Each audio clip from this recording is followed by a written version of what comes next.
Okay, let's have a look at this CT brain, and we will start from below and go up.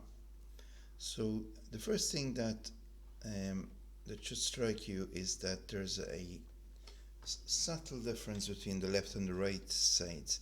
So we look at the left sides, there's a bit more darkness on the left, and this is more obvious if we go down towards temporal lobes. There's also an impression that the sulci are slightly more compressed together on this left side, but it's very subtle, so you'd almost pass this as normal. Except if you look at the MCA, you could see a bit of high attenuation within the middle cerebral artery on the left, which suggests that there could be some thrombus there. So this is suggestive of an early MCA thrombosis. Um, there was another CT then done just a few hours later, so I'm going to show that now.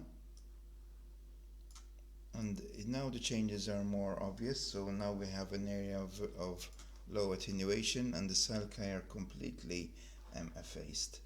So let's have a look at it.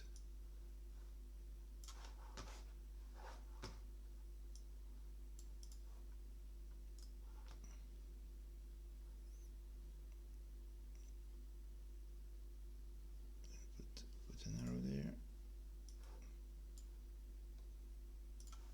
So we can kind of draw out a triangular area.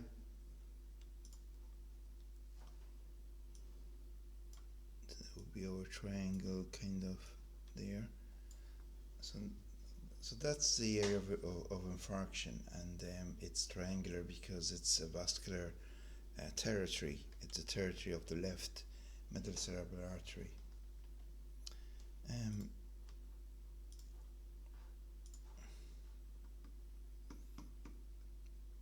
we also see that the middle cerebral artery still remains quite dense on the left side.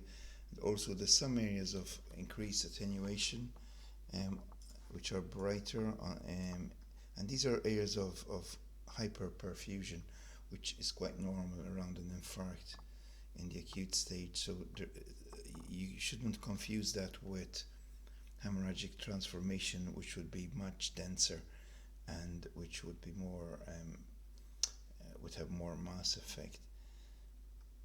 The ventricles are also slightly compressed on this left side, and you can see a slight shift of the midline towards towards this side. So the midline is shifted slightly, and you can see that the ventricles are also shifted.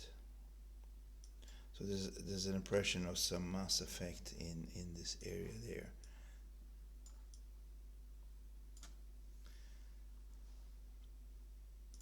If we go to if we look at the sulci,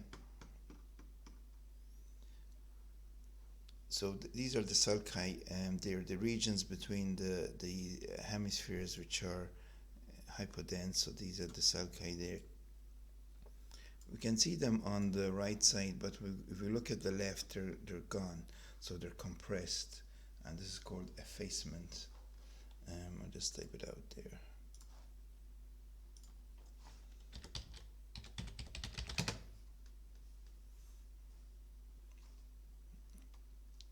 So this area is effaced, and we don't see any sulci. That's because of the edema causing swelling in the brain and causing the sulci to be opposed or effaced together.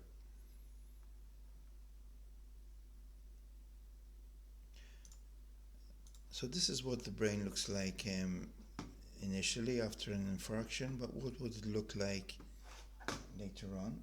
And there was a CT done later on, maybe about 2 weeks later, and there are now quite dramatic changes. The infarct is very well established and has started to liquefy, so the normal brain has started to die off, and now we see an even more marked demarcation of the dead brain, with some areas of residual brain matter, which is again hyperdense, which is hyperperfusion or laxer perfusion in the region of the remnant brain tissue.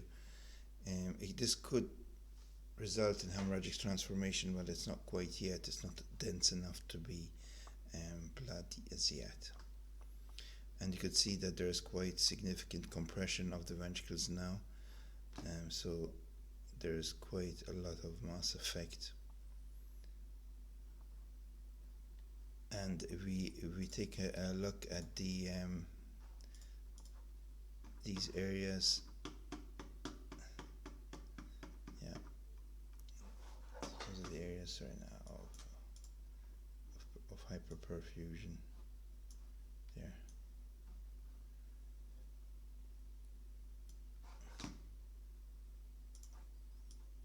These areas there.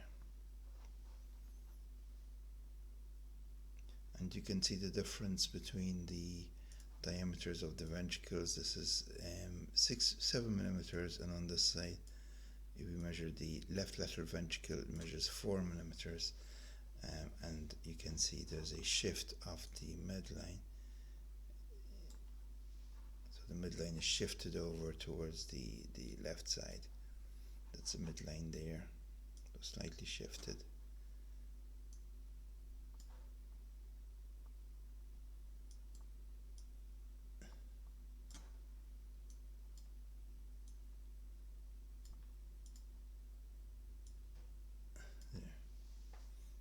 So these features are all typical of an infarct in the left MCA territory with subsequent lysosis and a subsequent laxury perfusion in the left MCA territory over the course of the 3 weeks.